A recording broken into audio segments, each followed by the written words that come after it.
Let's dye my hair pink using Arctic Fox's semi-permanent hair dye in the shade Frosé. The packaging is gorgeous and of course it's all cruelty-free and vegan. Here it is just coming out of the bottle and it is such a lovely light pink colour, perfect for summer.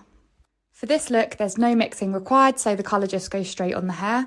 Here's my base that I'm starting with, quite a bright blonde, and I'm just sectioning it up so that it makes it easier to put the dye on. As you can see from the first brush stroke, it's a really gorgeous light pink, and I'm just sectioning each piece of hair, starting from the root, and then I'll go to the ends, back, front and underneath my hair. Once it's all applied, I'm just making sure that there's no bits that have been missed in the middle, and then it's time to wash off after half an hour. Here is the big reveal of the gorgeous colour on my hair, and I'm just using Money Honey hair serum to make it really soft and shiny. Here I am just blow drying it out. My fringe is done first, and the big reveal, I really love how this hair dye looks on my hair, and it's definitely my go-to look for the summer.